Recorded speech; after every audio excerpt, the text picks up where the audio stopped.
Just one moment, please. Oh, all right. So I need to. I'm running multiple devices today.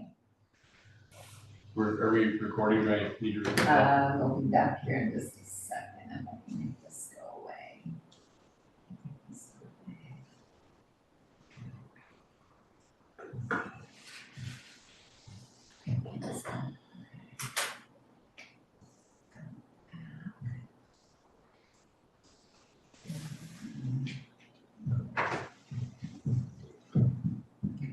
That part's not recording, so we'll just record off of this.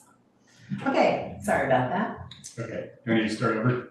Go ahead. Okay, we'll call the December 11th, 2024 Depoe Bay Planning Commission meeting to order again. And Carla, would you please call the roll and establish a quorum when you're able? Whitmire? Here. White? Moreland? Here. Sherman? Here. We have a quorum. Thank you. Are there any announcements? I saw that there were no vacant position sheets over there. Did we fill them all, or is that just a typing? End of the year getting updated. Okay. Yeah, but still there are openings for sure. Okay. Yes. So I'll just do my regular spiel. If anybody's interested in serving on one of the public committees or commissions of the city of Depoe Bay, there's plenty of vacancies and there's lots of fun ones to choose from, including planning commission. So That's the question. What's my term up on this one? Because I told them. Basically, the way Kim has kind of been running it is you're on till you resign.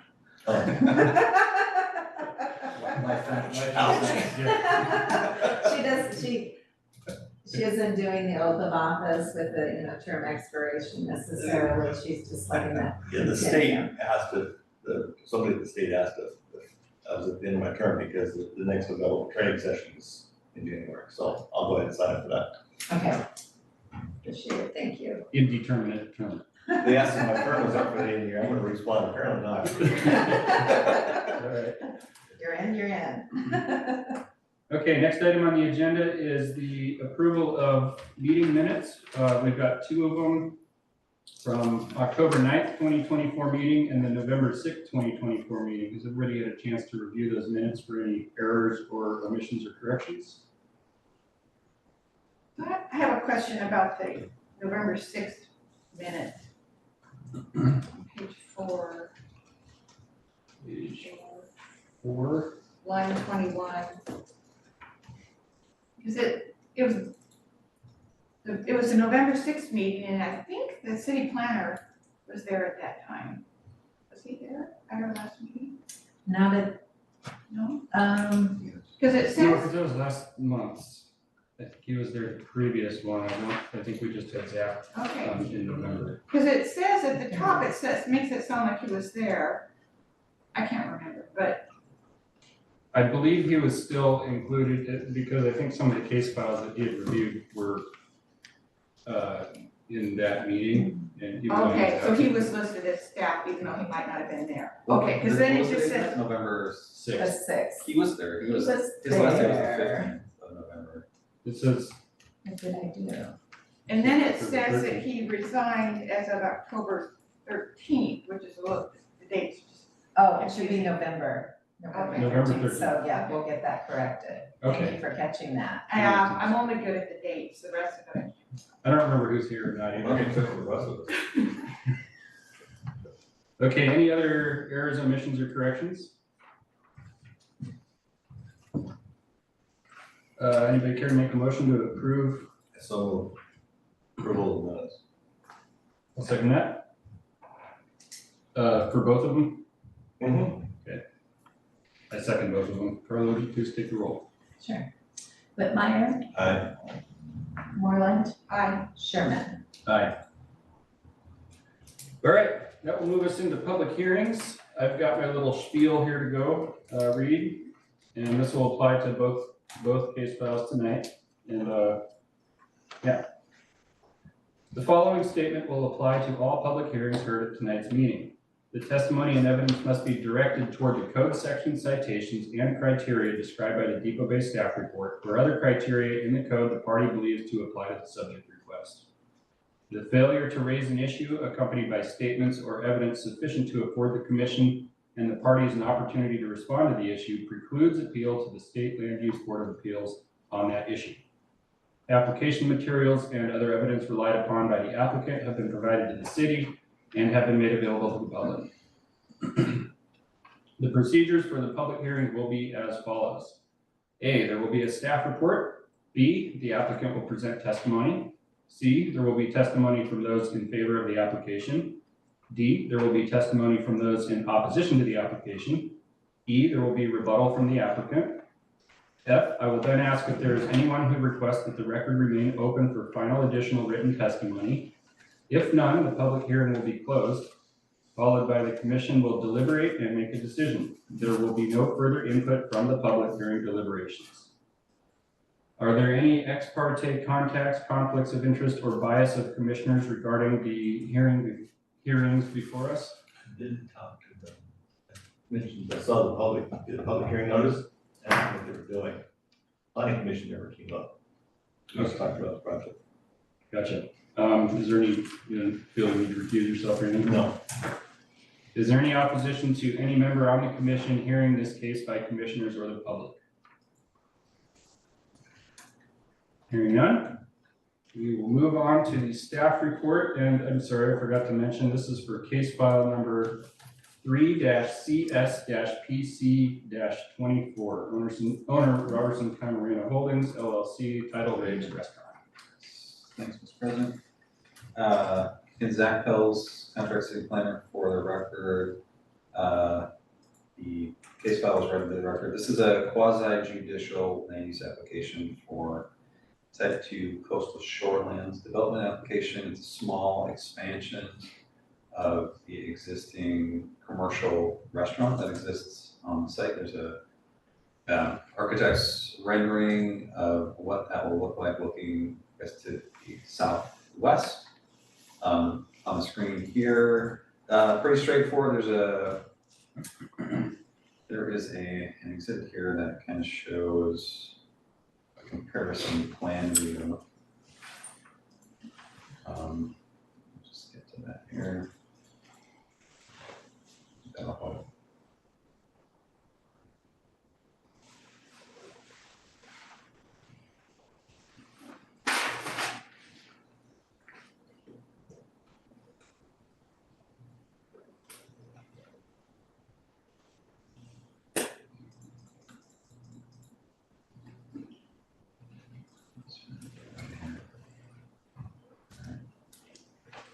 So on the left, you can see the existing, zoom in on the area pictures here. So on the left, Which sheet number is that on this? this is page 20 of your packet, 2096. It's sheet G 0.3 of the applicant's plan set. Okay. So on the left-hand side of the screen, you are looking at the existing configuration, and I'll kind of use my cursor to circle the existing outdoor patio here, and the parking in the vicinity and the extent of the change would convert that existing outdoor patio to some outdoor seating that would be covered and would slightly shift the location of those parking spaces to the north. That is the extent of the applicant's request here. Because it's in the coastal shorelands overlay, it's subject to this review, and there's a few things that we look at. There's a few specific sections of the code that we look at. They're laid out in the staff report, specifically Depoe Bay Development Code section 152.030, that's the C1 zone. According to your staff report, those criteria are met, and those criteria deal with building heights, setbacks, standard building setbacks, parking as well. The coastal shorelands criteria are in 152.039, and there's a few things there. There's some erosion related setbacks which the application meets, and there's a sort of an area of visual interest setback for which the applicant is requesting an exception to. We have identified that in the staff report. So essentially the existing building is non-conforming to that setback. I'll show you here. So included in the staff report is figure 1. There's an aerial view showing the existing building here in this kind of white area, the outdoor patios here.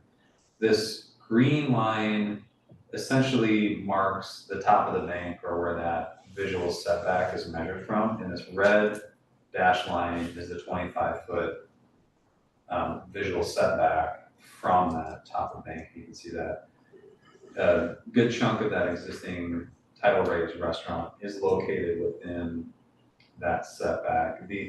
There's a process to request an exception to that setback, for which the applicant is requesting here. So they're requesting a reduction for this new outdoor seating area from the 25 feet down to 7 feet. Staff supports that requested exception because we think it's a pretty negligible increase in area that won't really in any way affect the appearance of the site as viewed from the coast or from properties inland towards the ocean. So staff supports that. There's no change in the required parking, or the application meets the required parking. And I think that's generally the summary from staff. Staff supports the application and recommend that the planning commission approve it as outlined in the staff report, and we're happy to take any questions that you may have. Very good. Any questions for the city planner on the staff report from the commissioners? So the existing structure that is in the area of visual concern, was that structure, do you know if that structure was there before this area of visual concern was Yes. enacted? Yeah, it was. I don't have the exact date. Yeah, it just seems to me the timing would have been after, I don't it know. would have been there when that was put in. When did they build that? It was just years ago. Yeah, I don't remember. I've heard it was a gas station before it became title race. Okay. It's been there a while then. Because I didn't see anything. The rest of it's good, I think. There's an apartment underneath it's been there forever too, so. And that they are, you saw in the staff report, planning to convert that from apartment to storage space. Okay. Any other questions from commissioners on the staff report? And so just clarify to me, which part of the new structure is in the area of visual Oh, yeah. concern? Yeah. I know you said it, but I'm kind of still confused. Basically, the entire western frontage of that, here, I'll get back up to that exhibit, I think that's the best way to show it.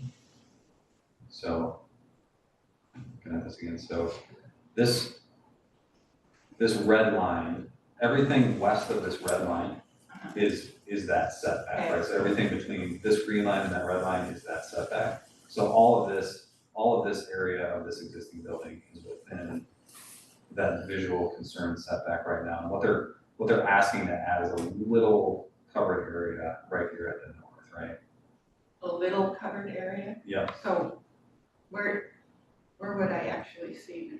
Yeah, and I'll get to that next. So take a look at this. That rectangle right where the. Yeah, so if you can see, there's an existing portion of the building that actually sits next to it that's outside of that area of visual concern. We'll take a look at these two things on the next slide. It kind of just will pop out a little bit from there, so I'll get down to that sheet from the applicant's middle.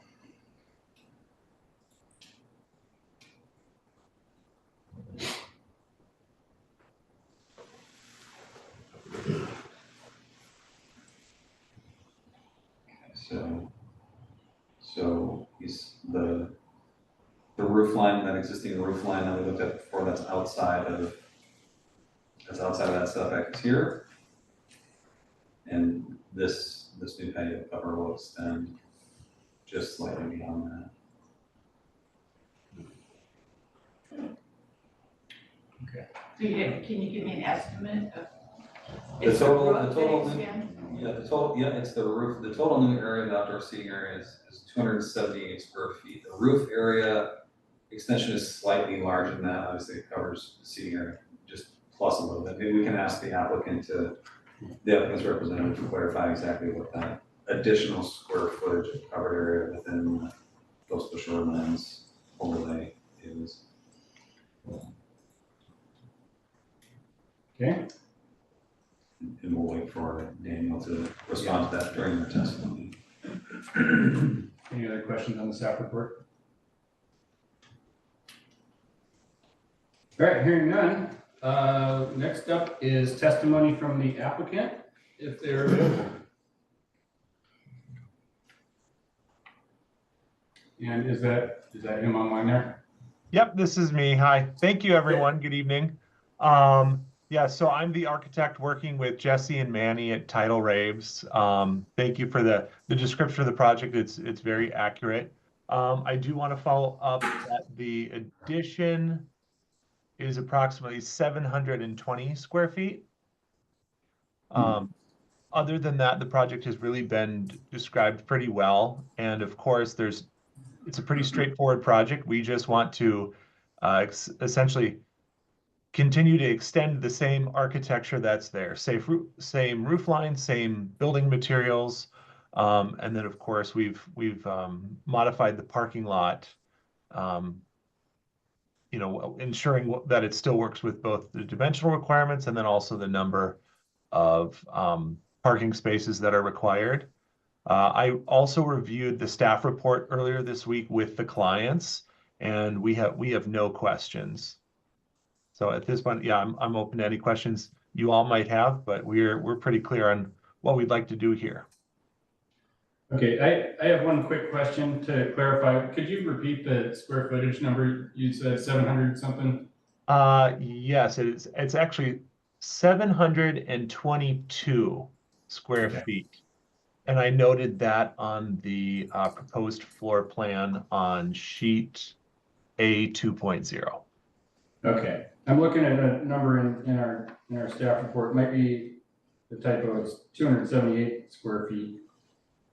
So not sure whether that inconsistency, but 278 square feet is pretty small. So 700 something makes a little bit more sense. I think that's what's there now. That's Uncovered. It says a proposed addition. Oh, okay. Includes. So just for clarification, that may be in our part. So here we got those numbers from the summary portion here. I understood that to mean that the additional seating area beyond the existing seating area out there was 278 square feet. And I don't remember if we had a comment in the staff report about the total area of the cover, but I think that's what that 278 square feet represents. The additional outdoor seating area beyond what is there today. Daniel, feel free to jump in and correct me if that's not correct. You're right. There is that additional outdoor seating area currently, and we're expanding it. I would have to jump into the drawings to see exactly how much of outdoor seating area we're expanding it by. But I can get those numbers if needed. I think I get the gist of it. I was just trying to make that jive in my head.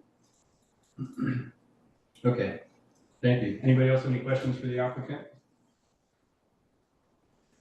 well, he made the comment that, the architect made the comment that he agrees with the staff report, that the applicant agrees with the staff report, but the staff report talks about that 278 square feet, so I'm confused.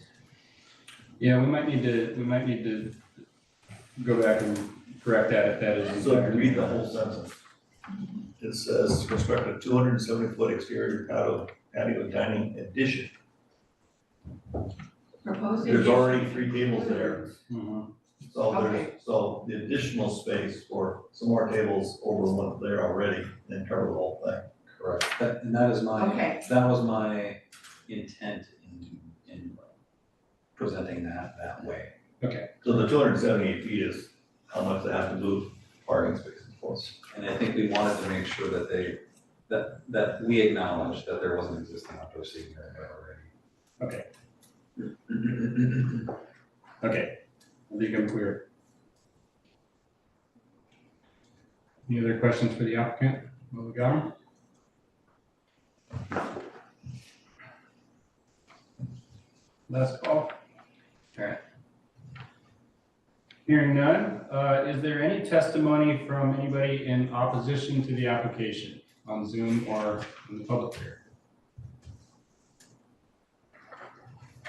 Going once, going twice.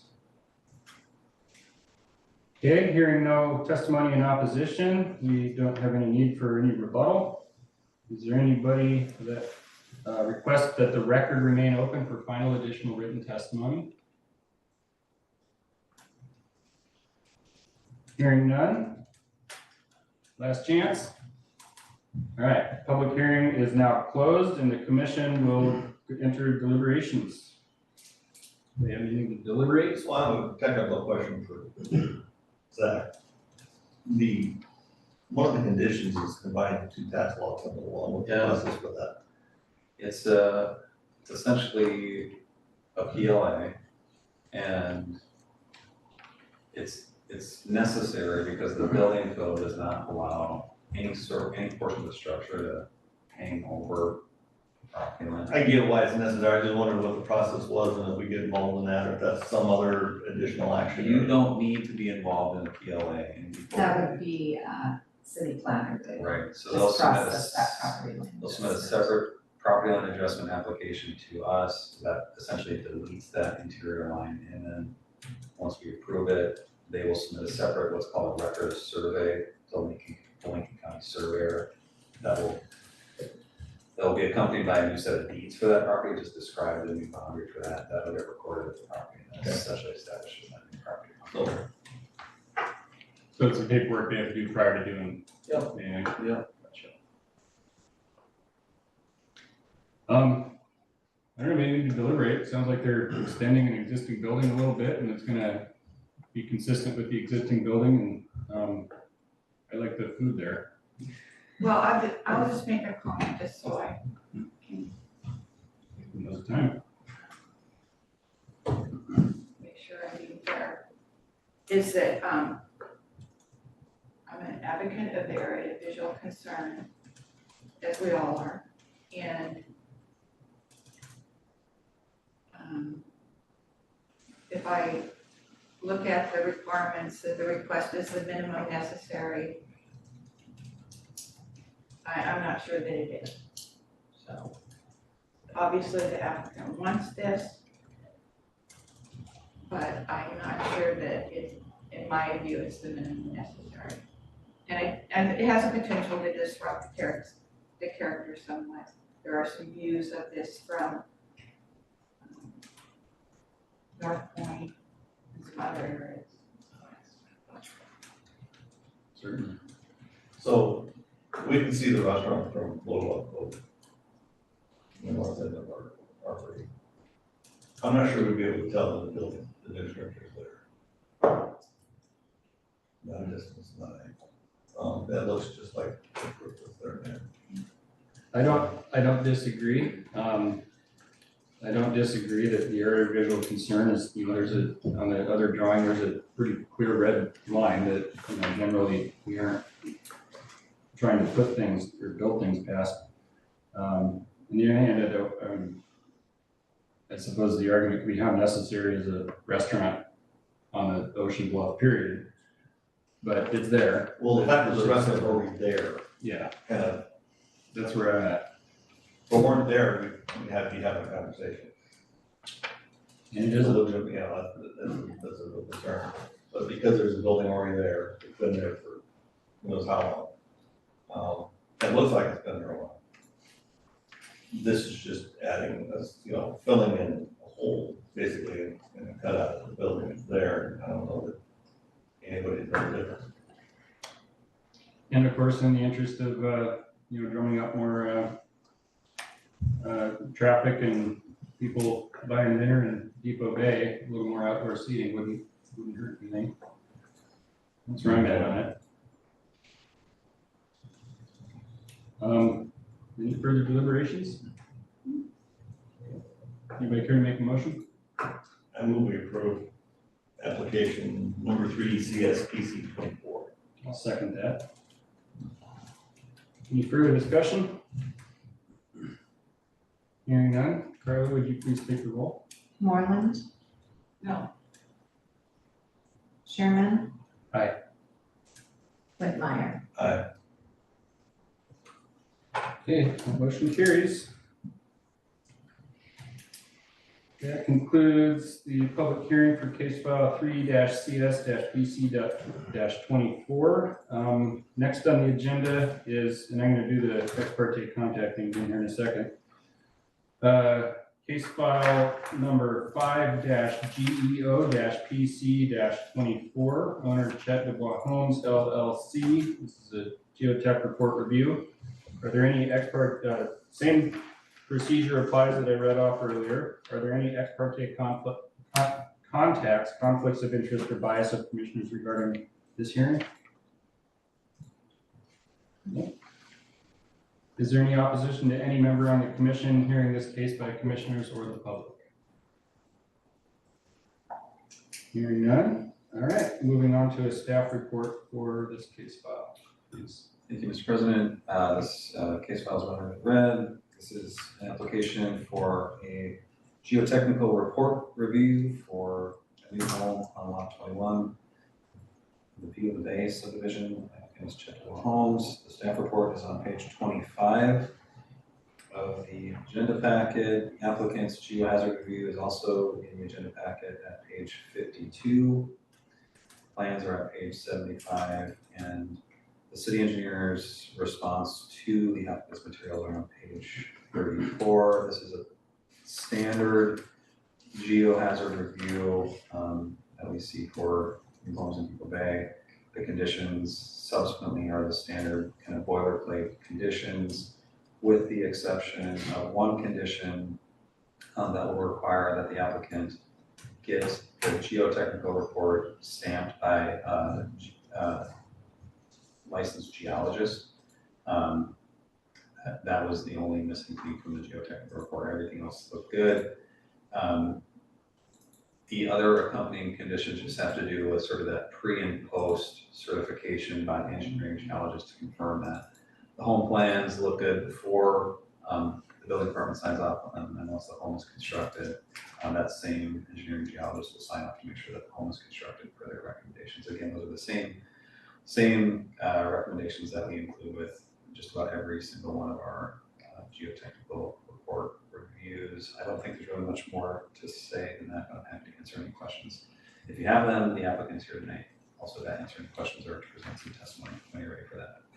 Okay, I do have a quick question. So just to be clear, the report was stamped, but by the wrong stamp. Right, so your code requires that it be stamped by an engineering geologist, not just a geotechnical engineer. It was stamped by a geotechnical engineer. It's kind of a minor technical issue. That one's popped up intermittently over the last couple of years. So, and so could I? Okay. That's all I can see. One question. Sounds like the ordinance was approved by one of them. So a question for you. This appears to include an unfinished first floor garage and utility closet. Does that count in the square footage of the building? And if that's finished at some future date, will that change that square footage? Maybe I'll let the applicant respond to that. I'll ask them what they're planning on doing later. I want to know what it means if it did. I don't think for the purposes of this review, there's any effect on the decision, whether or not there are more, there's more habitable space within that same building footprint. I don't think that changes. Okay. Any other questions from the staff report? Ruth, got it? It's Okay. really the stamp, the only real outstanding issue is correction of the stamp. And that's in the I think that's in the recommendations too for this one. Okay, yeah, okay. If you'd like to step up and share some testimony, if you wouldn't mind signing in real quick too. Oh, sure, absolutely. I'm Brian Boyce, Chet Depoe Homes president. Our company's been around for about 80 years. And I might have pronounced your name wrong, I'm sorry. it happens all the time, don't worry about it. And we are not an LLC, we are a standard farm because we're sold. Oh. We're like standard. Okay, gotcha.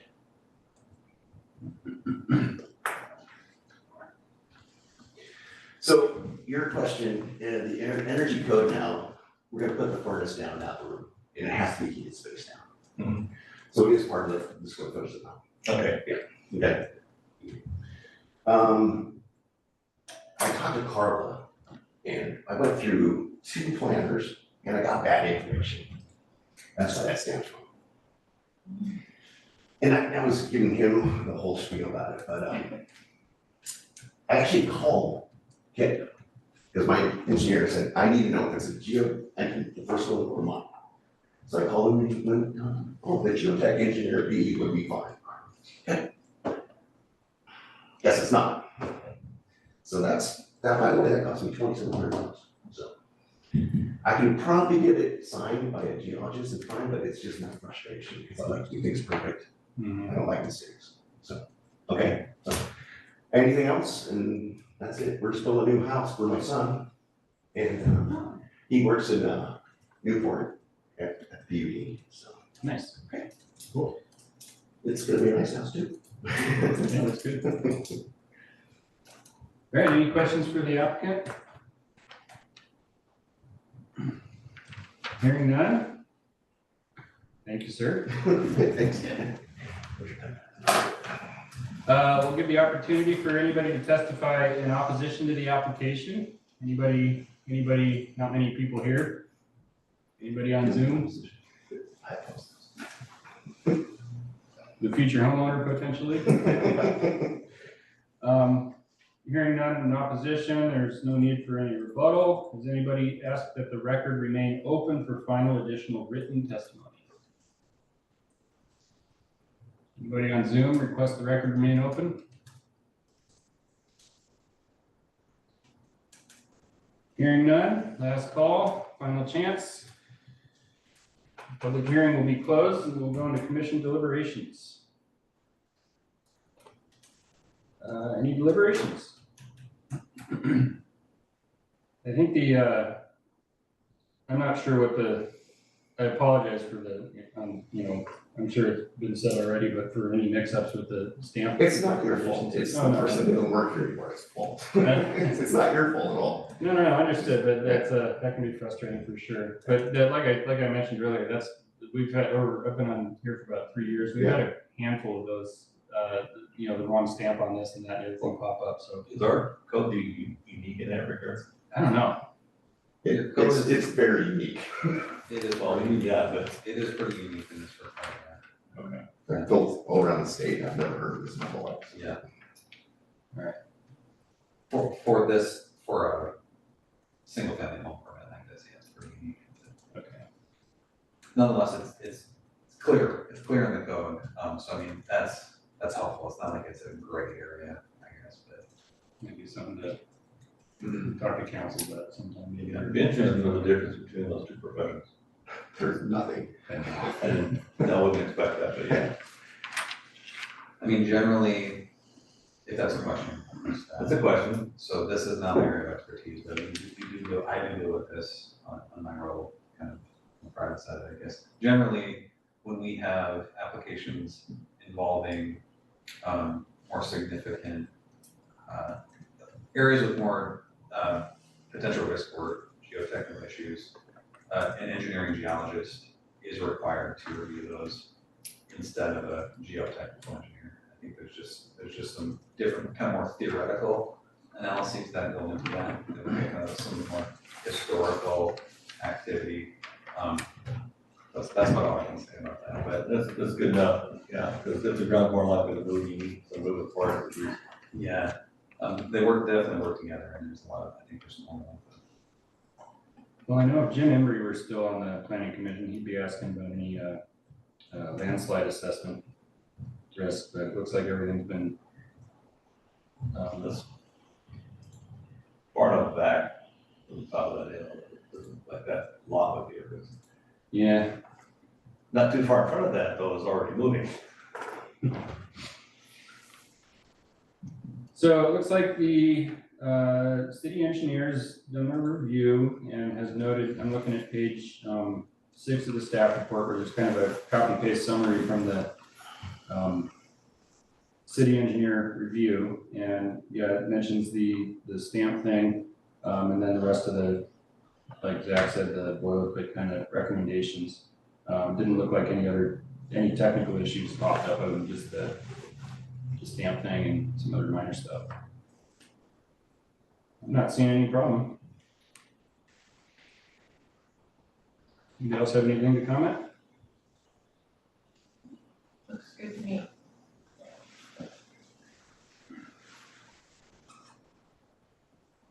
All right. Last call for commission deliberations. I'll go ahead and move that we approve case file number 5-GEO-PC-24 with the recommendations cited in the staff report, including the stamp fiasco. A second. Motion's been made and seconded. Any further discussion? Carla, would you please take the roll when available? Sherman. Aye. Whitmire. Aye. Moreland. I, The motion carries. Good to go. Quick question. So when they get all that stuff done, who comes out and approves? Do you have a building inspector or an official that Yeah, essentially, so, is? well, a couple different folks will certify, so Okay, the Lincoln County Building Inspector will make sure that the home is built, per all the building code standards. Your engineer and geologist will submit certified letters to the building department with regard to these specific conditions. That'll kind of complete that. Right. Condition approval. cool, lovely. All right. That concludes that hearing. We've got a third one, but it appears, I don't know what I do with this. Do I announce it or just, the application's been withdrawn? No, it This isn't. next case file. I did not withdraw, but I thought it was, Oh, okay, I got a phone call asking me to do it. gotcha. Yep, that's correct. That was a verbal, No. so I guess we'll have this hearing.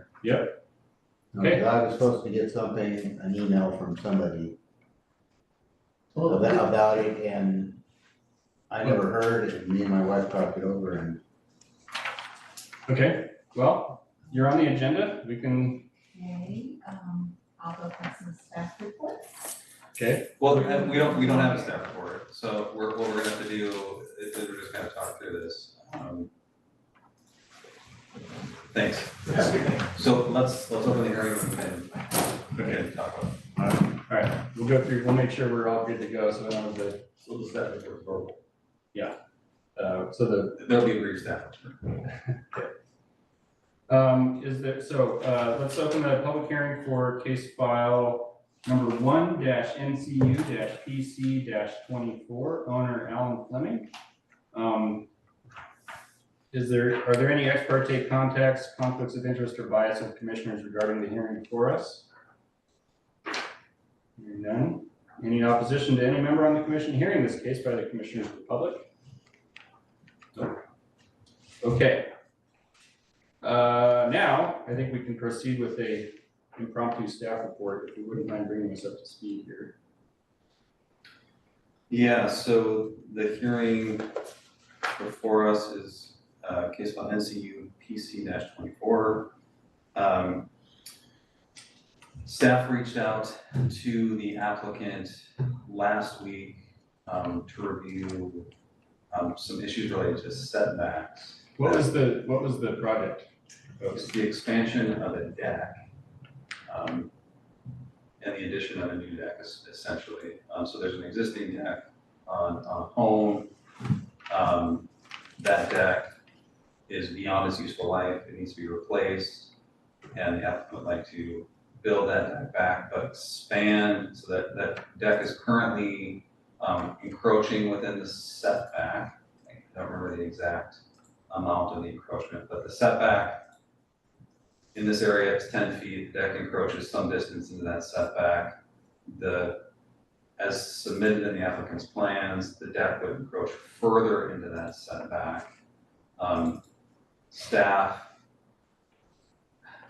for the first time, reached out to the applicant last week to talk through this and explain to the applicant that staff didn't see a path towards approval, asked the applicant to revise those plans, and also verbally asked the applicant, if the applicant was willing to withdraw the application.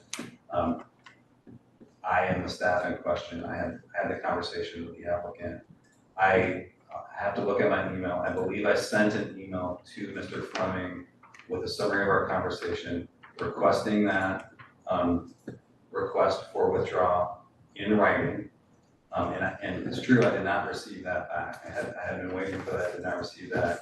So up until now, I had been kind of going on that verbal agreement that that application would be withdrawn. It was my impression in talking with Mr. Fleming that there was some frustration about the miscommunication. Mr. Fleming showed up, I believe, to last month's planning commission hearing with the understanding that he would be heard at that meeting. That was not the case. It wasn't ready yet. And understandably, I think there's also some frustration in just being made aware last week of this potential issue. So that's all important information for the record. But it was my understanding that Mr. Fleming had a plan to revise the location of that deck, to move it to the north side of the home, to reconstruct the deck in its existing location that would be allowed. So that nonconformity can be maintained, just can't be expanded. The code won't allow it to be expanded without a variance. And so that's essentially the summary of my involvement with it at this point. I'd be happy to answer any questions. The applicant is free to come up and testify, and we can talk more about that way. And this deck is on the west side of the building? The existing, I believe it's the west side. I can't remember if it's the west or south side of the property. The deck, the existing deck wraps. Could you? Can I, yeah, I'm gonna, let's, I think that's, thank you for the staff report. Let's hop up and, Okay. I feel like I need to ask him a question before we. Okay, go ahead and have a seat. Let please. me, I mean, actually, since we're doing this, I We're waiting. probably have these plans in my email. I have put plans out Oh. in the car if you want me to get them. I should be able to pull those out, Mr. Fleming. You can just. Before we start anything, I'd like to, I'll address what the city planner just suggested, and correct me if I'm wrong, I'm just trying to, this is the first we're kind of getting the gist of it, so I want to just summarize and make sure I'm understanding correctly. There's an existing deck, needs to be rebuilt. The existing deck is encroaching to some extent within setback. Right. And I believe what I'm understanding from Mr. Pels is that reconstructing that in its original format would be okay, but because it's already non-conforming within the setback, expanding it would be potentially out of the question, most likely, and according to city code. Is that kind of what I'm? Yes, that's correct. Okay, that's what I'm understanding. So. I would like you to clarify why he was asked to withdraw his application. I'm not sure I understood that part. Yeah, rather than, I'm sorry, I left that out, that's important to go. So rather than recommend denial of his application, we suggest that he instead withdraw it, resubmit. So that it wasn't non-conforming. So it wasn't, so just so it wasn't denied, so we could avoid, Can I stop you right there? not just yet, actually, not just Hold on just a second. Sorry, we got a Sorry. procedure we gotta stick to. You can definitely contradict anything you think I'm saying correctly, but yes, we suggested that he withdraw to avoid a denial, recommendation for a denial from staff. And why would there have been a denial from staff? Because the request was to further encroach into the setback and expand that non-conforming situation. Your code does not allow that without a variance. All right, I'd be happy to hear from the applicant now. Thank you, it's your turn. Okay, that phone call that we had, basically the first thing you told me that who you were, where you were from, and that my application is going to be denied, not a chance that it will go through. It took me from, because I was here in November for the last meeting, which I didn't get on, which I should have been. Landon, who did that, looked at all my plans, had an engineer draw it up. I talked to him at the end of the meeting here. He said, I've already looked at this and I'm gonna recommend it for approval. I go through this whole month waiting for this meeting. Thursday afternoon, I get a call about rescinding my application. You're not open on Friday. I can't get a hold of anybody. I did not receive any email from you. So here I am. What we're trying to do, the deck that comes out the west side of our home, it's close to the property line. It's 4 foot wide. We're wanting to make it wide enough where you can have your chairs there, get a walker in front of the chairs without everybody having to get up. That is our goal. And yes, we want to add on to the other end for our garages. That's not in the setback. We have neighbors that have a shed that is actually set over the property line at this point. So I'm a little frustrated. Understandably, yeah, that's a frustrating situation, and I apologize. And this is going on 3 months to get to this point. Okay. So if I may, Please. Mr. President, Mr. Fleming, this is the email and please confirm that I have your email address here. So this email was sent from me. This is follow-up after our phone conversation on December 5th. And it's up on the screen there. So the email address is carriebca@gmail.com. That's what I wrote down in my notes. I'm looking at right here. And this is my follow-up. So it says, Alan, thank you for taking time this morning to discuss our position on your pending deck application. As we discussed, please respond to this email with your request to withdraw the current application. That was sent on December 5th. I can't guarantee that you received it. I didn't send a read receipt or anything like that. I was hoping that prior to this meeting, you would have responded in writing. I thought we were on the same page about our inability to approve that further encroachment into the setback. And I, like I said initially, I absolutely appreciate the kind of the excessive delay that has taken to get to this point. I appreciate that, but I think, again, our recommendation was just, rather than come to this meeting, recommend denial, have the planning commission deny your application, and then have you go back to the drawing board to resubmit an application, that we would just withdraw it and then review something new. Well, obviously, we weren't on the same page. Can I speak for a moment? Absolutely. I feel so frustrated. We're new to the area and we've had 3 contractors give us prices. One who does a lot of work in the area told us you don't need permits to do what you're trying to do. We chose to go the right route and apply for permits, and it's really frustrating when you're looking out your window in your home and there is a shed that literally is hanging over our property line. The neighbors have a fence built on our property. Yeah, and we're being told, we're not even asking to go over the property line. We're just asking to make it possible to have chairs sitting and somebody with a walker to walk in front of them. I mean, I'm sorry. I'm frustrated. But has anybody looked at that site? Yeah, has anybody even gone out and looked at? No. What I would say is that the planning commission's job and the city planner's job is to ensure that, any applications submitted are within the code, which is a pretty much a cut and dry. Does it or does it not? If it does not, the neighbor's building hanging over the property line, separate issue. An issue, absolutely, separate issue. Okay. Our case file that we're looking at is potentially the expansion of a non-conforming deck. One that's not in compliance with the current ordinance, which it may have been built way before that ordinance existed, so it's, you don't have to rip it out or anything, but, expanding it is, we just simply can't violate our own city ordinances, which is where I think we're at. So no matter how it affects anything else, if it doesn't conform to your ordinance, it's not happening.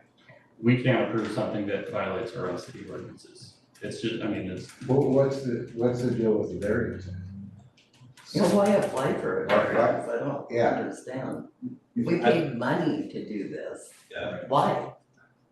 so I wouldn't advise you to apply for a variance. I think that's, We were told, But but we were told when I to do came it. in to talk about this and show the plan so that we could get them approved, so you'll have to apply for a variance. I did that the exact same day. a variance or just an actual application. No, I did the application and a variance. That's, They looked at the plans. Landon, who was here, and I know he's left, looked at the plans that day. So, and I'm kind of confused, especially after talking to him last time, and he said that I looked at this and I don't see any problem, and I'm gonna put in for approval of it. So, a month later now, I get a call from you saying, there's no way it's gonna be denied. Right, so based on the information we had in the record, there was no, so I appreciate that this seems like a way high bar to pass to expand a deck. I do, I absolutely get it. But in order to request that the planning commission waive certain obligations of the code, a variance would require that you submit legal justification for why that variance is necessary to make economic use of your property, right? It's a high bar, and there was nothing in the record, at least that I saw from you, justifying a variance, right? And I don't think you didn't provide that, right? No. If you, okay. Alright. So, I mean, even if you did fill out an application that was a variance, staff can't just prepare those arguments for you. And all of this sort of background and purpose discussion should have happened when that original discussion happened. So I apologize that was not clear. I think my point is that a variance is not even appropriate in this situation because there's really no need for you to have a deck to make use of your property, right? It would be, it would just be sort of kind of a violation of the city's code to approve a variance for this. I think if the fact that you have a deck that currently encroaches into the setback, the city will allow you to build it in that same location. I don't see any realistic path forward where that could be expanded without you buying some property from your neighbor and moving that property line. Their house is too close to the property line to do that. So like we discussed, I guess the kind of the next best alternative would be to expand that deck on the north side, but I appreciate that doesn't solve the problem of trying to get somebody No, it to doesn't. buy those seating areas. yeah. Yeah, considering there's other buildings in the area. We have one that's on the property line. We have another one that's 3 feet away. So, Those are also non-conforming, and if they came to planning commission wanting to, expand their non-conformance, we'd be obligated, we'd have to tell them no as well. If that makes sense, if I'm not wrong. Yeah, right, actually, okay, I understand that, but it just seems that where this house sits, we have 2 motels and 1 home. And that home sits 10 foot below our property. So it would affect absolutely nobody. I understand your rules. I don't agree with them, but I Sure. do understand them. and So what happens to these contractors that build without permits? I mean, what if we would have chose this one guy? Well, I would hope, We get fined, or we have to tear it down, or what would happen? Because we had a contractor that works locally, And he Said said you he don't was, need He visas, said we so. wouldn't need a permit to do that. Yeah, I'm just curious, what would have happened had we gone? I work for, I'm an electrician, I work for an electrical contractor, and theoretically, Oregon CCB, the Construction Contractors Board, they have, inspectors that go around. Right. Person, as a legitimate contractor, I don't see those guys around often enough, honestly. I never seen him around when I was in business for 30 years. Yeah. Yeah, so between them, primarily CCB, I mean, they have people that are enforcement officers, who are supposed to be just going around checking job sites, checking permits, all that stuff. If they happen to come around, or if they received a complaint, from somebody in the public or whoever, Right. they would be obligated to investigate that, and if it turned out, I get an email each month, it's a digest of all the CCB enforcement actions for that month, and I'm primarily mostly around the Portland area, given that's where most of the people are, but all through the state, there's contractors getting nailed all the time. They do respond to requests to complain, because we have one in our neighborhood. We're so ago. I got the CCB guy on speed dial. I see contractors doing illegal work all the time. And I would be concerned if somebody that just out of hand said, we don't need a permit for this. I'm not sure the rule, I'm an electrician, I don't know about the building codes and stuff, so I can't speak to what it takes to build a deck or replace a deck, but I would be concerned if somebody. Well, I feel like the shed that the neighbors have over our property line, they obviously did not get it permitted, because I can't imagine you would have approved that, right? I mean, you can't build a shed hanging over somebody else's property. I mean, how long has it been there? And I mean. Not that long, yeah, since we've been there, so yeah. I'm just curious how it happens, there's a lot of things that are. It's pretty common. The way it works in Depoe Bay is that the code enforcement is complaint driven. So just because of the resources that the city has, right, the city can't go around and just like monitor all this stuff. So if somebody submits a complaint, the city looks into it, and if it's out of compliance, the city will act on it, and they have to act on it, and have to like come up with a pathway for that person to gain compliance. So the risk for you in moving forward with constructing something without going through this process would be that your neighbor complains, and then you ultimately end up having to remove it at significant. But they have a fence and a shed on our Or property. or if they have that same situation and you complain, then that's their deal, and Right. then you can choose to submit that complaint if you want. So we can rebuild that deck as is with just getting permits. Correct. That deck can be rebuilt in its So exact same what about location. adding on? Are we gonna have to do drawings to add on to the north end? Where we already know we're gonna be within the setbacks? Where you're gonna meet the setbacks, I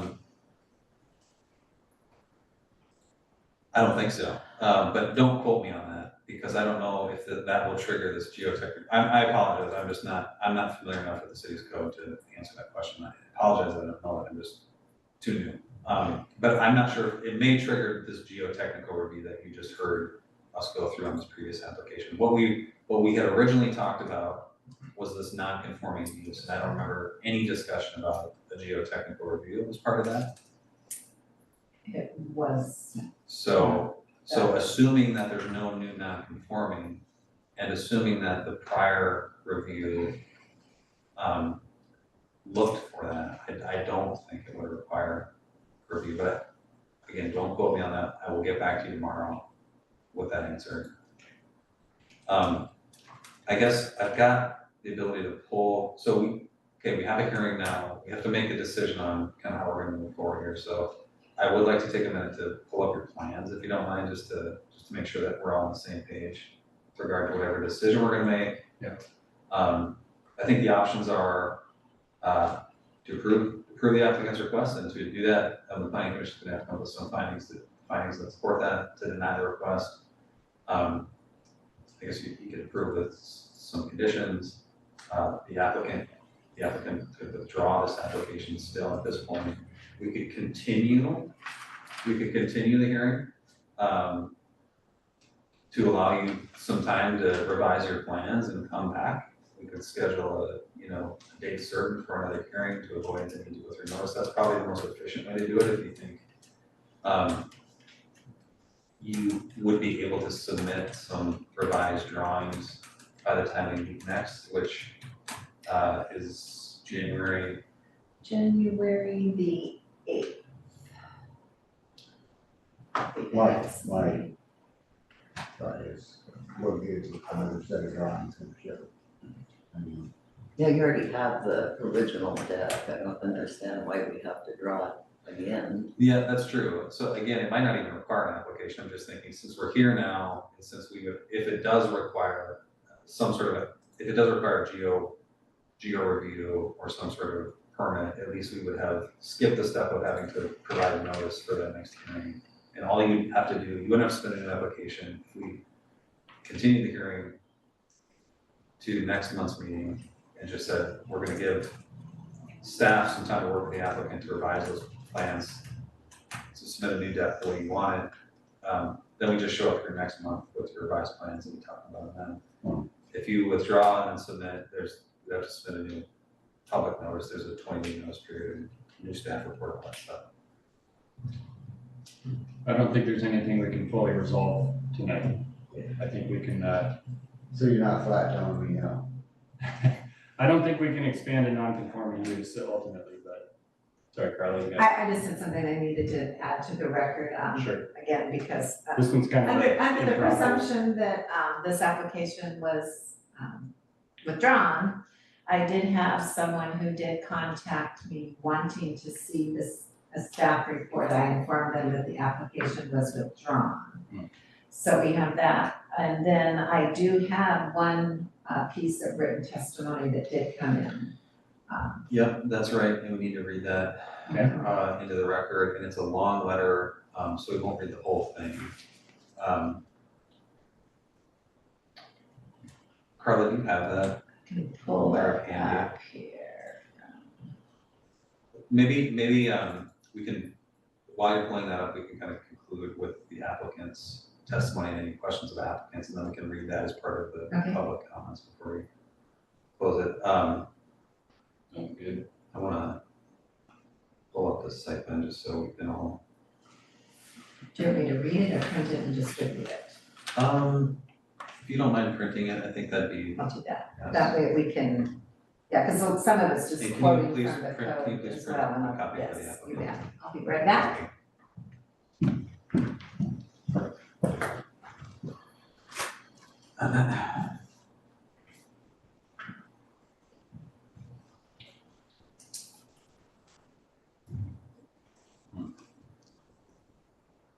Okay, so what we're looking at here is the very well drawn, hand drawn, I might add. It does look nice. Mr. Fleming, did you draw these? No. No, we paid somebody to do that, who was pretty certain it would pass, so. So this is a good drawing that depicts this. So this thicker line here at the bottom is the property line. The double hatch line is the outline of the existing deck. You can see this single hatch is the addition. So the existing home is 7 feet. Well, the deck sticks out 7 feet from the existing home. That's what that's proposed. New deck. Yeah. Correct, sorry. Where, And there'd still be 2 feet. Right. From that to the property. there's about 2 feet, yeah. What was the existing deck, width off the building roughly? Like 5 feet or something? It's like 4 feet? 4 foot, sorry. 4.5 feet, okay. And there's a. And then the one end is only 3 feet. Okay, got it. Okay, yeah, where it gets skinnier there. Yeah. So existing, it is already within the setback, just as is. And the proposed deck addition would be even further into the setback. Okay. And which side of the house is that deck on? Is that the west? That's the west side. West side. Thank you. And you look at this on that flow area. And this, person that provided testimony was also informed that the application was withdrawn. Thank you. So did they highlight this in yellow? Yes, that's good.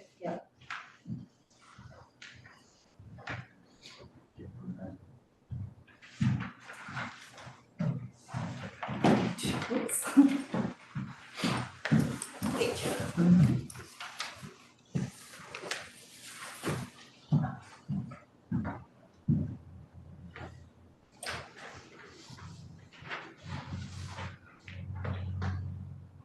And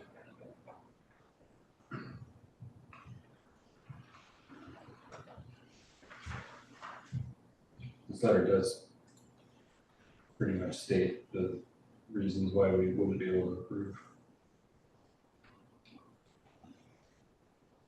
some of them.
The little skinnier part on the existing deck, roughly how wide is that? Is that 3 foot?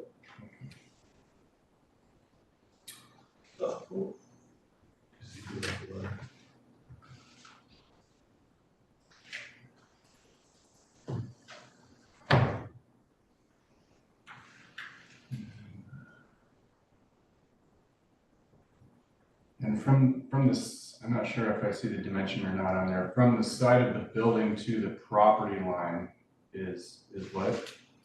9 feet approximately. 9 So 7 plus 2.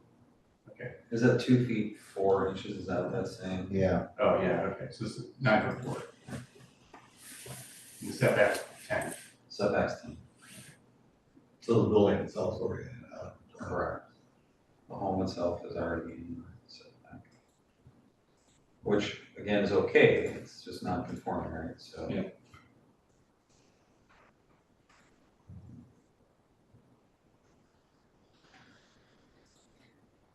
So, yeah, what I'm seeing is the north portion of that, as long as the north portion didn't extend really kind of past the existing skinny part of that deck, would be, so the existing deck for you to access the north portion didn't go anything past that. We're probably okay with it. and yeah, okay, so again. But that, yeah, but the expansion on the west side, I just can't see that meeting our code for that expansion. That north portion, I think, might be feasible.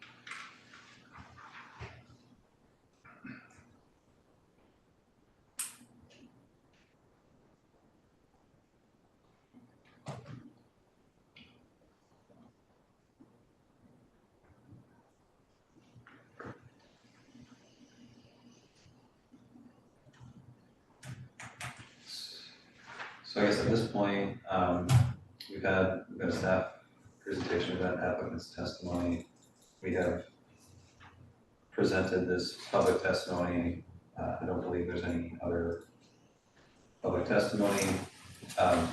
Is there anything in this letter that you would like to address? Given that we've all just read it for the first time, most of us. I don't have anything at this time. Okay.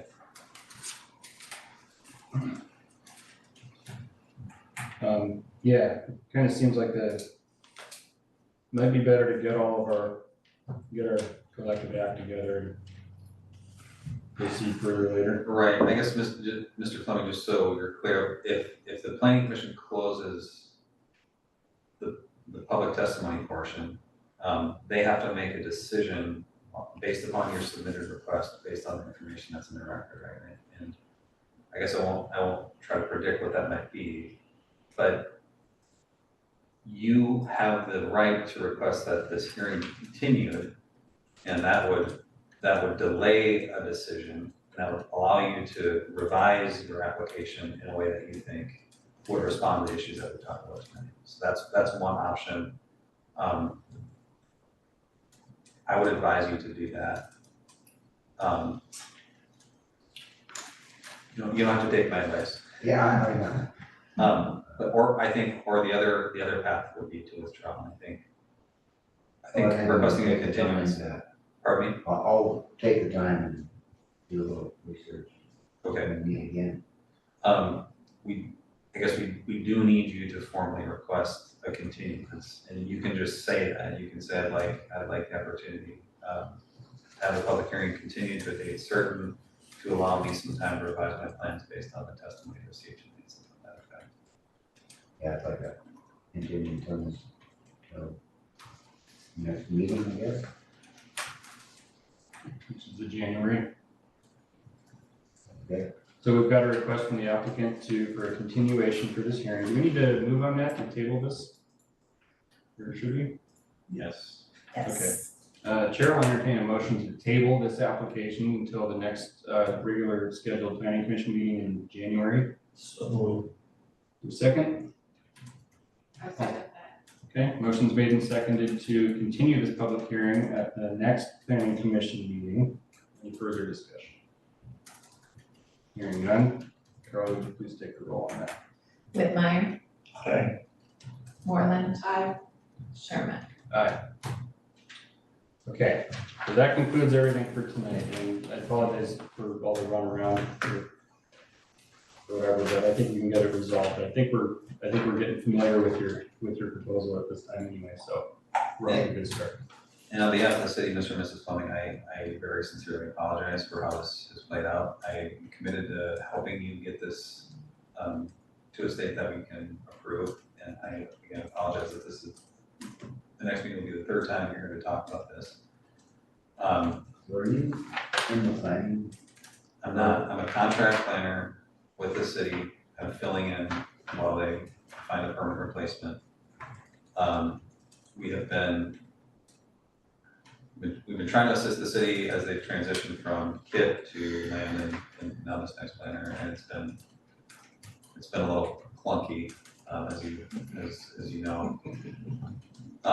Yeah, I don't understand how we got to the point where we even applied for a variance, so if whoever told us to do that, did they not know that it wasn't possible, I guess? Agreed. That's where I'm confused, I mean, we paid like $750 to do that, for, I know. that is nowhere. Why? I agree. We would. Very frustrating. So if we determine that no application is necessary, this next month's hearing will not be necessary. We'll refund any unused portion of the fee that you paid. Again, for the record, I want to apologize on behalf of the city for all this running around and miscommunication. I can be available anytime tomorrow to talk with you if you're ready to talk about kind of how to move forward with this. I will, I don't know, was that the right email address that I had? So I will write down my office phone number for you, and before you leave tonight, and you can call me whenever it's convenient for tomorrow. We can talk about this. So, thank you. Okay. All right, I think for now, we're tabling this one. We'll see you next month again. Another exciting time at planning commission. All right. We're making it out of this.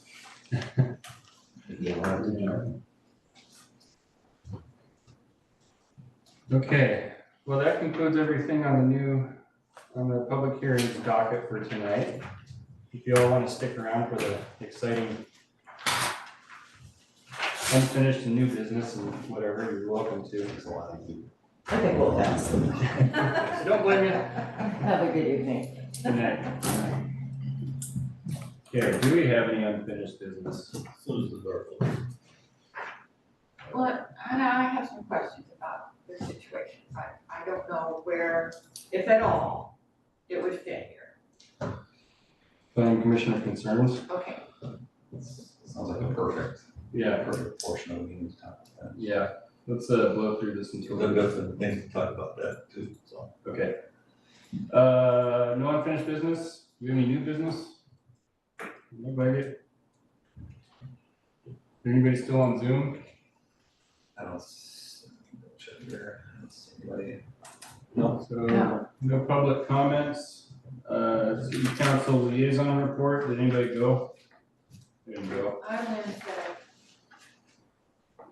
I went as a citizen focused on specific issues, so I don't really remember That's not everything. commission Yeah, liaison then, that's, yeah. you're being a citizen. All right, I'm gonna scratch that one off then. Any reports from the planner, administrator? Anybody? Other than this? I guess we could give a little bit of the update. We have interviewed at least one person.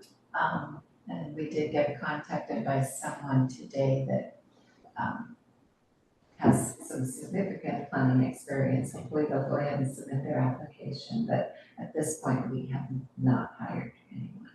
Okay, when does the application window close, Carly? Open until Okay. filled is the way it's Okay, written great. right now. All right. Moving on to planning commission concerns. No, I was gonna go first. That area of town, setbacks are meaningless in that whole part of town.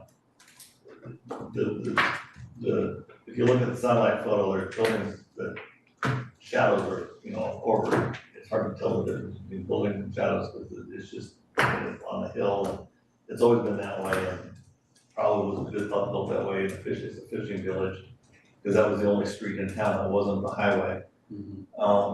And so I'm just wondering, I get what Councilor Reck was trying to do and say in her note, but that's just not gonna happen in that part of town. It's just not gonna do it, because you go up there and it's just, Mayhem.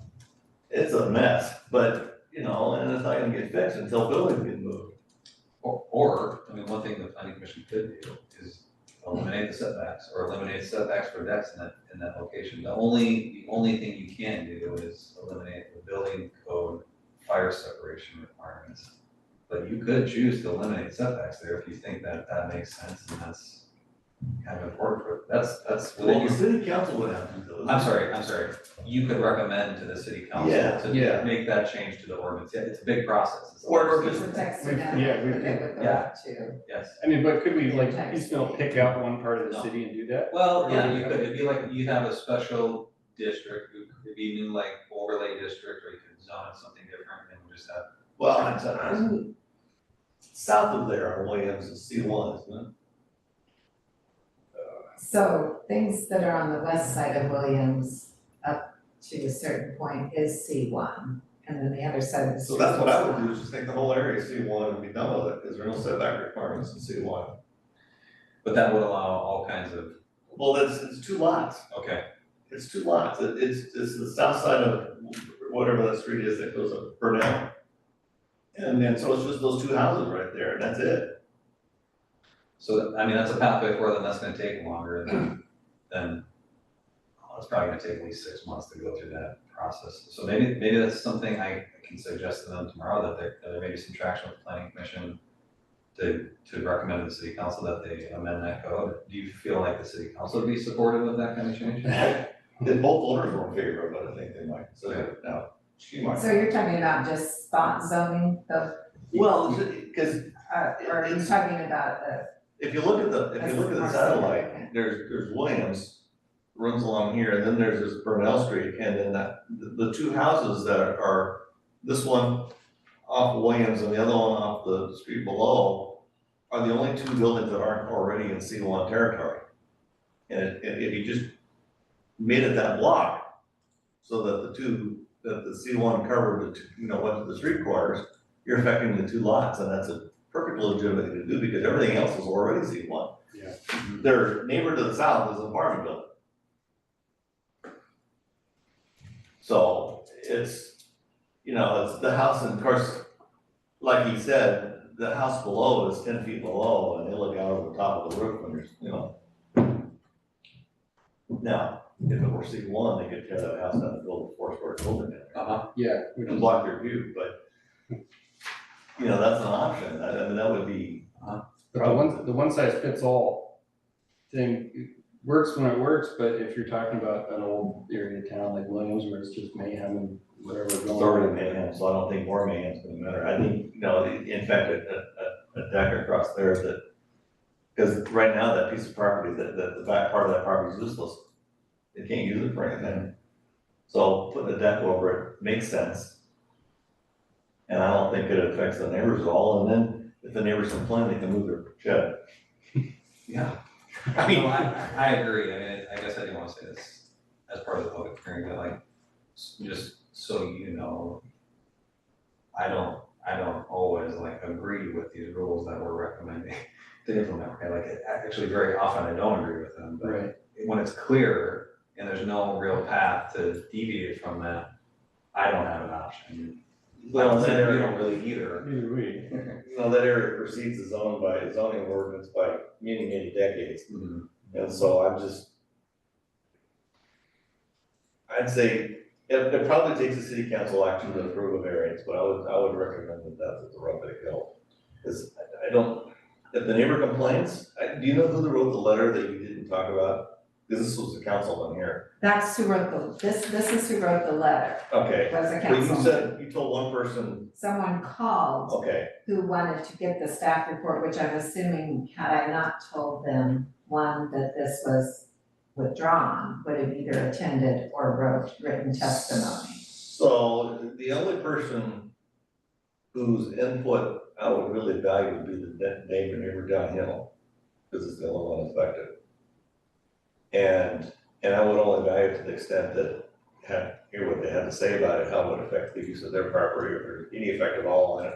If it doesn't affect them at all, I don't have an issue with it, but it would require city council action. Yeah, I mean, I guess my other concern of variance, variance is high bar, like I said, I mean, it's gotta basically be a hardship, and if you were to come up with findings to approve a variance, that's a precedent that you're establishing that, you know, every property is unique, doesn't mean that they can just apply that to any future thing, but somebody could come in the future and say, well, hey, I have this record of your December 2024 variance, you approved this guy's deck and this stuff, I've got this exact same, you have to approve it for me, right? Why wouldn't you? You don't have the exact same situation. And then that just kind of snowballs. So I mean, I don't know, I think the cleanest way, if that's something that the city thinks should be reviewed on a case-by-case basis, would be to put some language in the code that says, you know, if you can get consent from your neighbor that they're okay with it, or if there's some,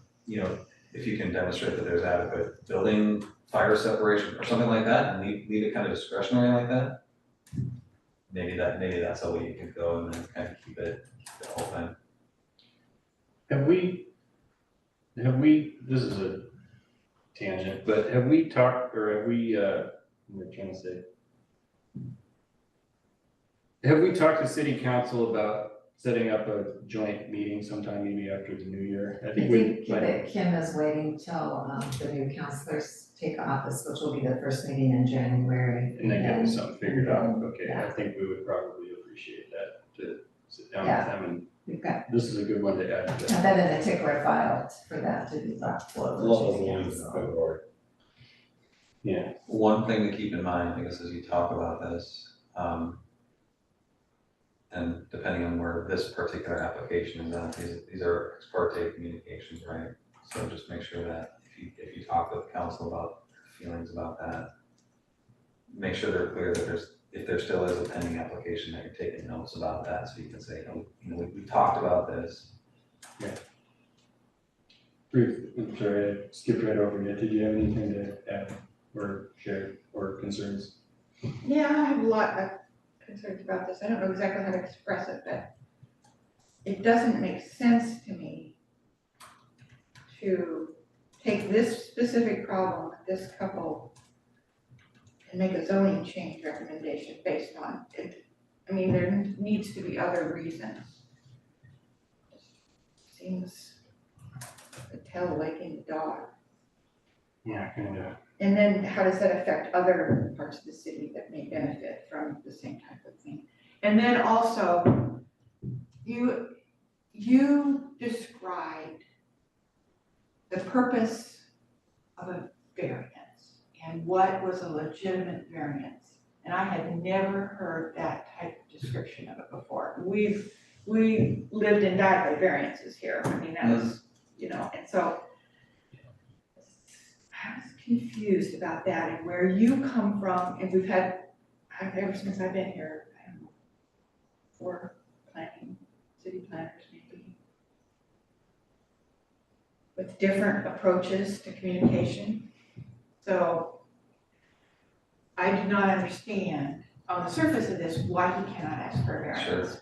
I mean, he can ask for one, but why you say it would be Yeah. not appropriate? So and admittedly, I looked at his application kind of on the deadline to get this staff report published, and as I was looking through that, and this was a staff report that was started by Landon and then finished up by someone else in my office, it was clear to me that this could not be approved. I reached out to him right away. I didn't spend time looking through the variance criteria, so there may be a more minor variance process that the city has, but typically the variance says, and I should back up because I feel like, basically my whole life is a blur with work stuff, but I did look at it, and I feel like what I remember it saying was, there's gotta be some economic hardship associated with the need for deviating from certain standards that warrant that flexibility. We have never heard that. I have Okay. never heard that language about a variance before.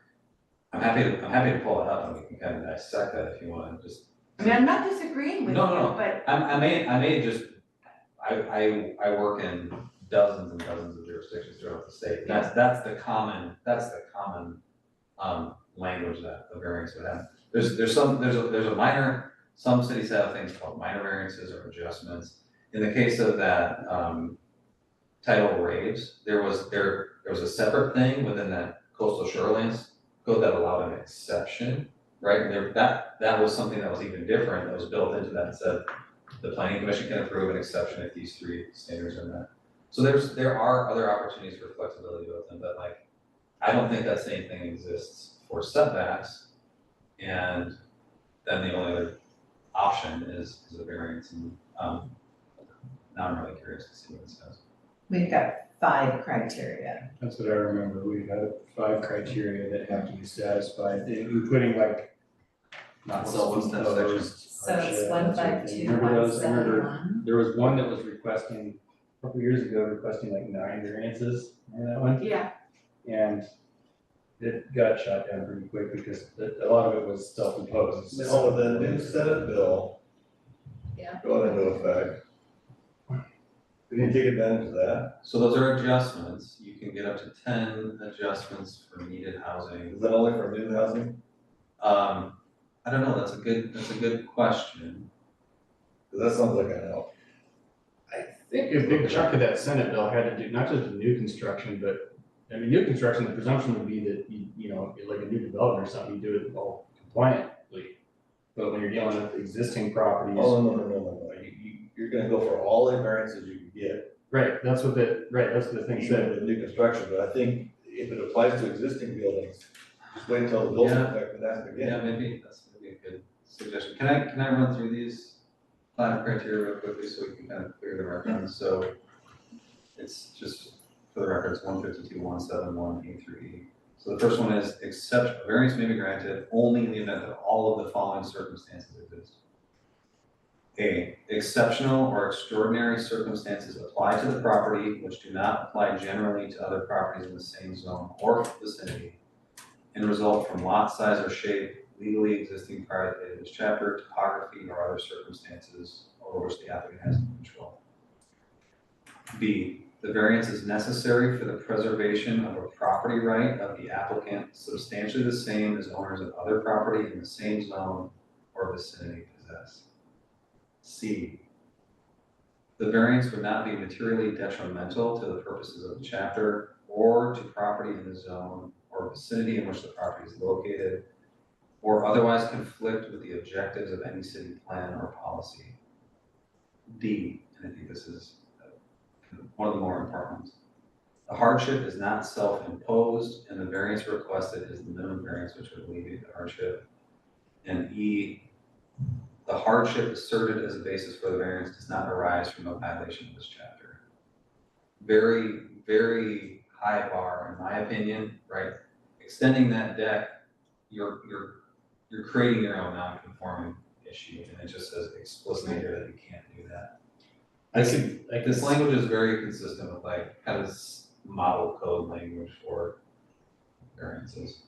I could see A, B, and C, but when you get to D, that one is, That would be, you know, I mean, replacing it like for like with replacing the existing with like for like, they can totally do that. And expanding upon that would be. I could even see something with ADA compliance, you know, and accommodation. Being an exception to that, because right now, 4 feet, if you're sitting there and there's no place else to sit, if you used it as access to the north deck, it could be narrow. But if you wanna sit there, then accommodating a walker is a reasonable thing to do, and so there might be some push there to accommodate that. So there's probably some options they can do, but it's gonna take a lawyer. I don't know if does ADA apply to a private residence? I don't know. It does not, but I mean, that's a good thought, and I don't think, even if it did, I don't think it would trump this, or it would obligate the city to kind of clean this up to really resolve it the right way. I mean, the fact that the building itself already sits inside the setback meaningless at that point. Yeah.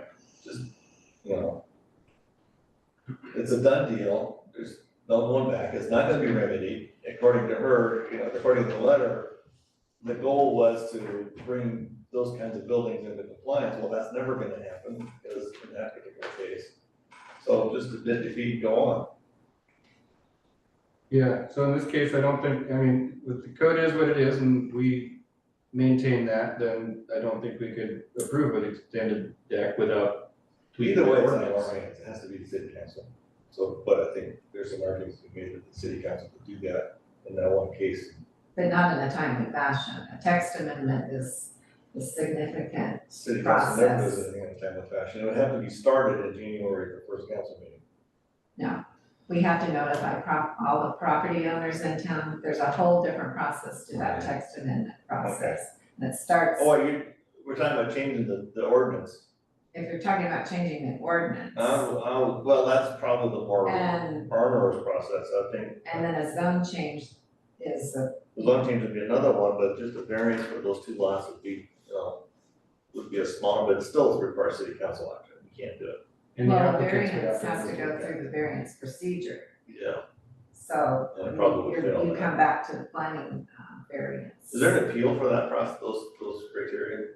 Can you appeal to the city council directly to get, I think if we deny something, anybody can appeal up to city council. oh, that might work, we've had that that might work, we could deny it on that. But the city council's still having to follow whatever's in our code. They can't make an exception to the code in the appeal process. Right, you We'll know. get it on the plate though. Yeah, I don't see a way to do it, an easy way to do it, but I think that the bottom line is that the ordinance just cannot be made to apply in that area.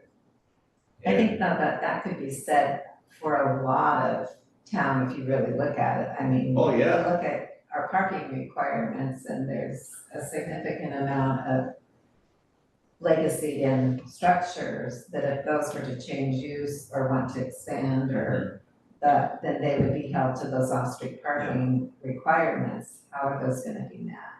You know, one other way that you could do this, that might be kind of a good middle ground, is your code currently says that if you have a non-conforming situation, you can replace it, but you can't expand it. You could say that you can expand it to some small degree, right? And that would help this guy in this situation. You could say you could expand it by like 10% or something like that.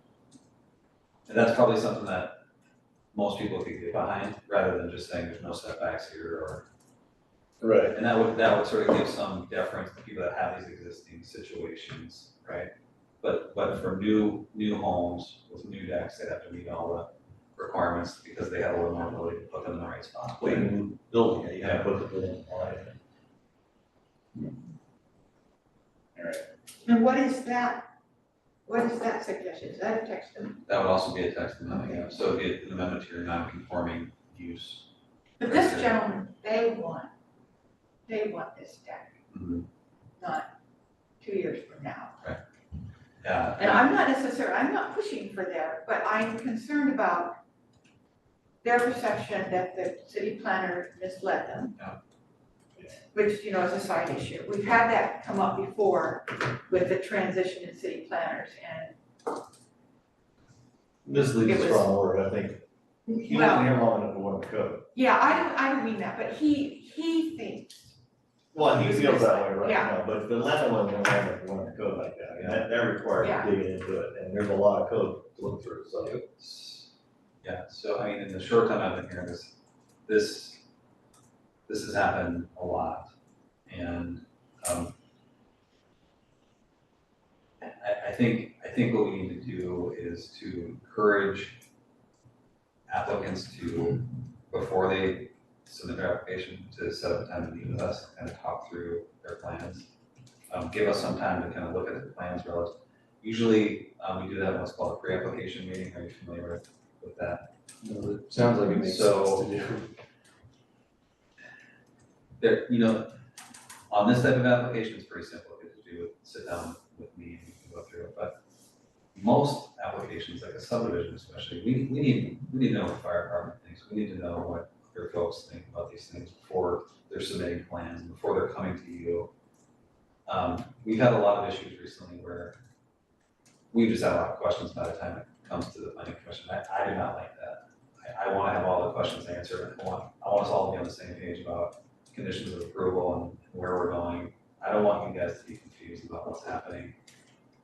If we can be more diligent about having these pre-application meetings, we can get those issues sorted out before applications actually come in. And the second thing we need to do is, by state law, for any of these quasi-judicial applications, staff gets 30 days from the time an application comes in to review an application, to make sure it's got all the information in there that we need to actually start our formal review.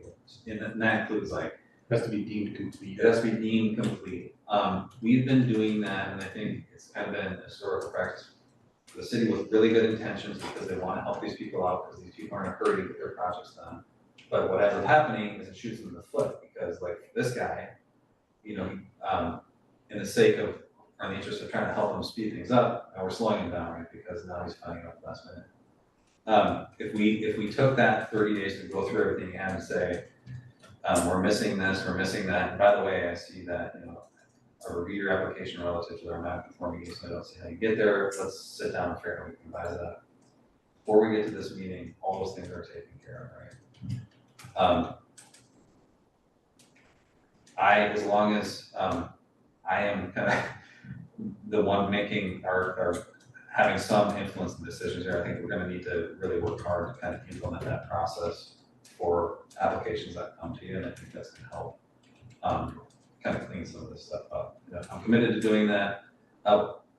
Actually, since I started, that was my plan, and Carl and I talked about that. It's just, I guess the way it's worked out with kind of having land in here in the interim, it wasn't really necessary for me to oversee it to that degree, right? And it was important for me to give Landon kind of the autonomy to kind of run this, right? We work for the city, so when Landon was here, him and Carla are my boss, and I was here for kind of support. So I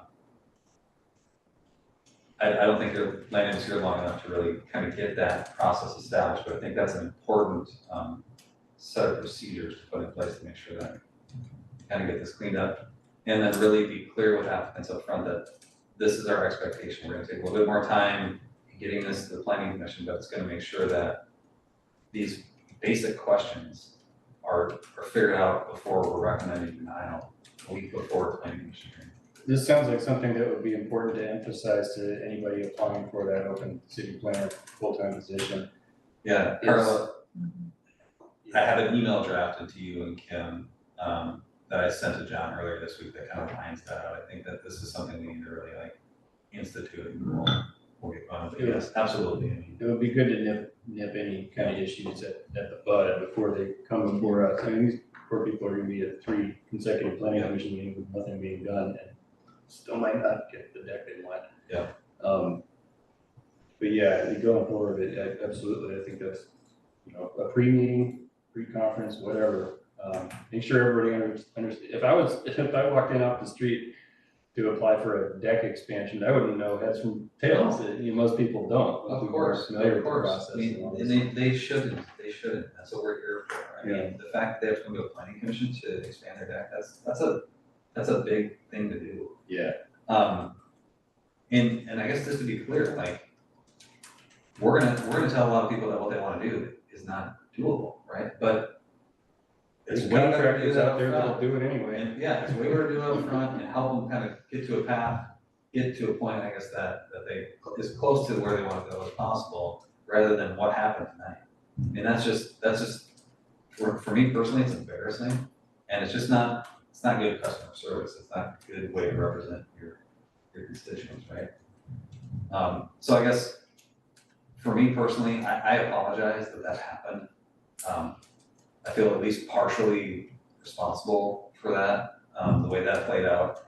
I guess for full disclosure, I felt like I had a really good conversation with Mr. Fleming last week, and I thought we were on the same page, and I was really surprised to see him here, so I'm not sure, I guess he didn't get my email. But I thought we were on the same page about starting an application. Oh, it's all water under the bridge. I think moving forward is the important part, so I'd like to get them resolved one way or the other. I think we should be able to do that. And going forward, yeah, I would love to have a joint meeting with the city council at some point when we got new councilors installed and sitting on there. So how does somebody, a citizen, come in this scenario you're talking about and work with people like you who, I mean, you may say 100 words and he he uses it and comes away with, a little part of that. And that's not his fault, that's your fault. I'm not blaming you for this, but I'm saying you cannot expect for citizens to come here and sort through this stuff and these ordinances, and it's like, I can't even do it. I'm with you 100%, agree with you 100%. So one of the other things that we are looking for in a permanent in-house planner in the city of Depoe is someone that can communicate these technical issues to like people. That's a real skill that planners need to have. They need to be able to communicate with your engineering team on the technical side and kind of distill that down into a way that all of your property owners can understand.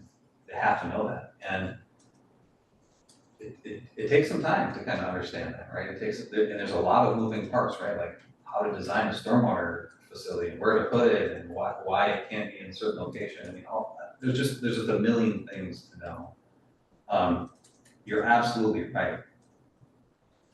The way we do that practically is if someone comes in and submits an application or says, I want to build a deck, Carla says, okay, there's a permit process for that. Here's your application. But before you submit this, I suggest you call Zach and set up a time to talk to Zach about this. And we'll set up an hour meeting to kind of go through that. What I would do initially is just talk with this person and kind of understand what they're doing, and then advise them on what we would actually, and it sounds like a lot of steps, but advise them on what we would need to actually have this pre-application meeting, because we can't really give them all the feedback they need unless we have like a picture at least of what they're doing, where their property lines are, if there's trees, do they need to remove trees to put in this deck? Because if they do, there might be another permit for that, right? We need to know at least that level of detail to give them all the information they need. So we'll have this kind of initial consultation, tell them what they need to have a pre-application meeting, we'll have this meeting, we'll give them all the feedback, and then they can prepare their application. But you're absolutely right, we need to be able to talk to them in a way that and show them where these things are in the code. And not only that, but in a city like Depoe Bay, a lot of the responsibility to help the applicant get to a solution is on the planner. In the city of Portland, for example, they don't do that. They said you hire someone and you figure it out with them. But in Depoe Bay, we can take the time to like walk people A through. lot of that has to do with where in town it is too, because parts of town are geologically sensitive than others. Like the back half of the bay is where it's moving. Yeah. Mary's only that the other day. Yeah. The whole back building of the bay is Oh, cool. in motion. So south and north of there, not so much, but you know. Yeah, I mean, good point. I mean, this gentleman who was here to talk about this geohazards permit for this home, before you came in, before the meeting started, you know, he was expressing a lot of concern, frustration really about the price tag associated with going through that process for a new home. And, there are geotechnical issues here. The city's decided that it's important for them to kind of looking into that, and that's their process. Those are real costs, and I guess those are things the city can evaluate long term. Like if they think it's a better way to kind of honor their citizens by putting that risk on them to not do that. I guess you can decide to do that too. But you know, there's a lot of ways that we can help kind of resolve some of those concerns before we get to this meeting. I think we can definitely do a lot better job about that up front. I think in the short time, I think what it looks to me like is that there hasn't been a consistent kind of presence and ability to kind of talk through that with people when they come in for applications. And I think that's something we can really make a lot of progress on if we start doing that. Thank you. Okay. We're still under planning commission concerns. Does anybody have anything else to share? I'm not done yet. I got a brief quickie one. Let's see, January, that'll be the start of, I believe, my 4th year on planning commission. The time has blurred for me since for the last Oh, few it's years. gone that fast. Think so? I know I Carla's, think you're right. Carla's I got me don't know ahead. to tell you that's true. You already were told you don't have an end year. Right. I know, I have an indeterminate term. Well, when I signed up, it was a 4-year term. True, and it is. I'm It's that absolutely, way, it's just that, yeah. absolutely committed to finishing out my term. I got word a couple weeks ago, I'm gonna be, well, I kind of had an inkling before, but, I'm gonna be getting, nominated to the Oregon Electrical and Elevator Board, probably come this spring, which is not a huge time commitment. It's one of the statewide, oversight boards under the Building Codes Division. But still, you get nominated for that. It's a governor nomination, and you got to go get confirmed by the Oregon Senate. I don't think that's going to take up a lot of my time. I don't think I'll have any issue doing this and that and the other umpteen zillion things I do. Long story short, I am absolutely going to finish out my 4-year term. Haven't figured out if I'm going to continue past that. So that would be 2026.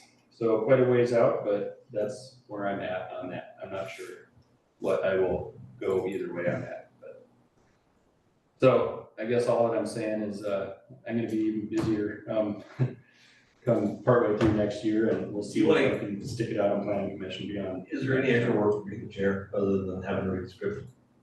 I gotta come in and sign consent orders and final orders and minutes and stuff periodically, which is often time sensitive and of short notice, and so I try to do that. Like Carla's pretty good about calling or emailing me, you know, when I'm on the way. There's not a significant amount of extra time involved. So you're saying you got one more year in your term? Or I think we elect new officers each year anyway, if I recall, each January, so. That's true. Yes. You have one more year, 2025. 2025, I'm here. Okay. Partway Now, through are you 2025. saying you want to give up the chair? I don't give a flying rat's behind either way, who's sitting at the front of the. Elevator board, huh? Pardon me if I laughed at Nope. Sorry.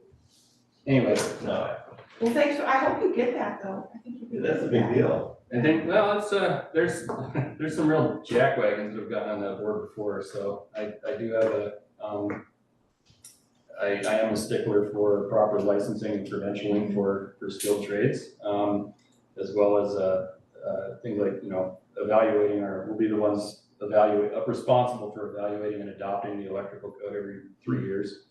So that's a big part of the job is every 3-year electrical code cycle, we amend and modify the national electrical code specifically for Oregon. And there's about a 20-page list of the amendments that Oregon has adopted on the national electrical code. So every 3 years, we have a committee that goes through all that stuff, all the technical stuff, and sits in a room in Salem and argues about electrical code all day long for a couple of weeks. So that's part of it. But no, that's and then it's also the enforcement arm. So when if somebody catches electrical contractors or people working without permits or without licensing or whatever, then we're the ones that are responsible for dinging them for it. So it's a pretty important thing in my opinion. So if I'm nominated to that and I get that, I'm going to absolutely take it. But we need some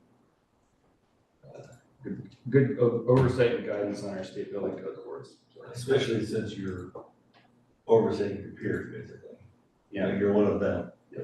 Yeah, there's a list of really this is true for all the various state boards, oversight boards, especially in the building code side. There's a plumbing board, there's an electrical board, there's a yada, whatever else, and they're all comprised of industry professionals and various. So the electrical board, there's a spot for a utility representative, there's a spot for a journeyman electrician, there's a spot for electrical contractor, a spot for electrical inspector. Half dozen other spots. There's a spot for just a random member of the public, and I feel really sorry for that person. But yeah, so it's comprised of industry professionals. I've looked through the list of names and I'm like, yeah, I know all the people on there, but there's some people that have been on that board in the past and probably the present that, anyway, so I'll be a little bit busier and I'll stick this out for duration, but after that, we'll see. I'll flip a coin next year this time. That's all I got. Congratulations on the nomination. Well, that hasn't happened yet. We'll see. Appreciate it though, definitely. Anything else? Last call? All right. Let's call this one adjourned. Happy New Year, everybody. Oh, yeah, Merry